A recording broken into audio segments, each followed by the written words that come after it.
At dito tayo sa patungkol ngayon sa estado ni Justin Brownlee about sa papalapit ng papalapit na FIBA Asia Cup. Mainit na pinag-uusapan ngayon ang possible baka magpalit na ng Gilas Naturalize ang Gilas Pilipinas National Team dahil sa estado na kinakaharap ni Justin Brownlee. Dahil sa magpahanggang ngayon nakabinbin pa rin raw di umano yung apela ng kampo ni Justin Brownlee sa FIBA batay sa ikalawang beses nitong pagpopositibo sa banned substance. At batay pa sa nabasa natin ayon di umano raw sa source na wala pang ang World Cage Body sa naging apela habang pautdo na ng pautdo ang panahon para sa FIBA Asia Cup.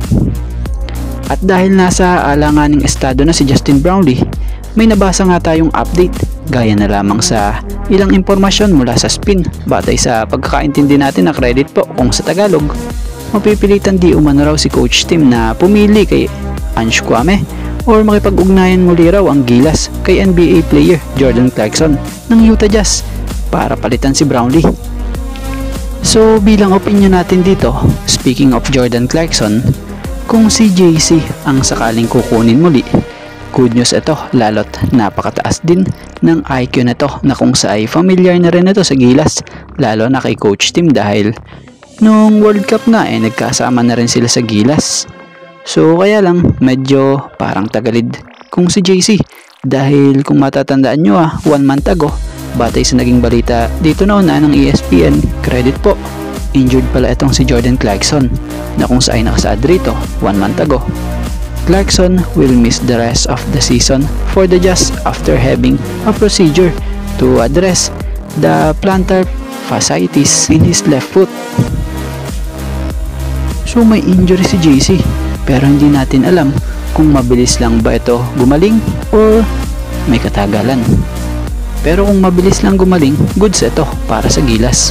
Kung ito man ang kanilang muling kontakin. At kung sakaling si Ange Kouame naman, okay din naman ito.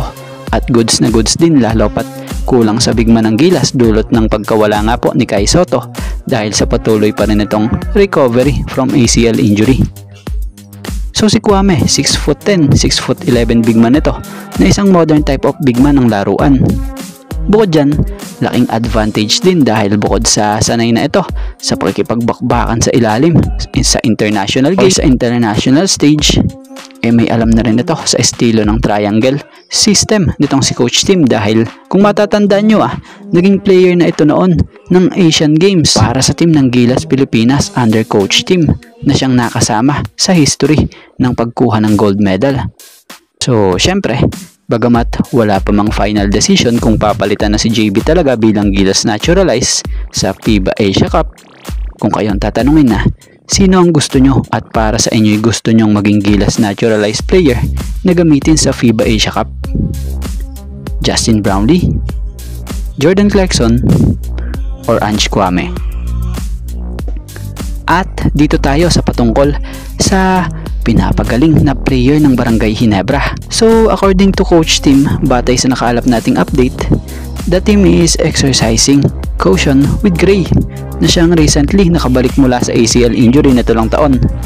Tapos eto ngayon inaasahan nga si Jeremiah Gray na ipapahinga for a few more weeks dahil nga po sa nangyaring right leg injury na kung saan ay nakuha niya matapos mag-attempt na tumulong kay RJ na siyang akmang didepensa na gagawin sa isang player ng Terra Firma. At dito muli niyang naramdaman ang pagsakit ng leg niya na bukod sa inalalayan ni Coach Tim, mangiyak-ngiyak nga din ito sa bench nila dahil sa sakit ng kanyang nararamdaman. So batay sa update so kailangan nga raw na mas ingatan at mag-ingat itong si Jeremiah lalo na ngayon. So ina-expect nga rin na out muna ito for a couple of weeks batay rin kay Coach Tim. So para sa opinion natin kahit na nakikita natin na nasa bench itong si Jeremiah Gray at naka-uniform, hindi ito ginagamit talaga muna ngayon nila Coach Tim kahit na okay ito maglakad dahil mas inaalalayan nga nila ito para di na lumala pa. Kumbaga, kung ibabalik muli nila itong si Jeremiah Gray, mas malakas at mas healthy na ito.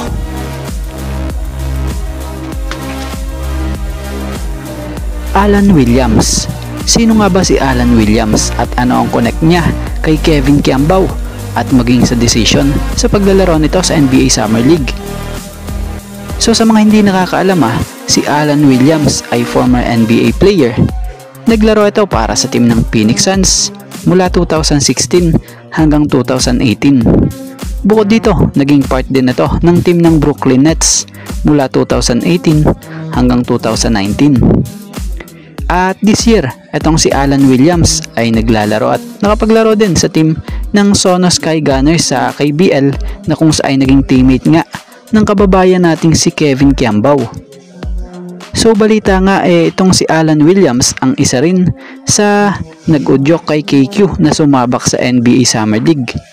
Batay sa nakaraang interview kay KQ, palagi raw umano siyang pinapayuhan nito dahil naniniwala nga raw itong si Alan Williams na mataas talaga ang potential ni KQ sa ibang mas matataas na liga.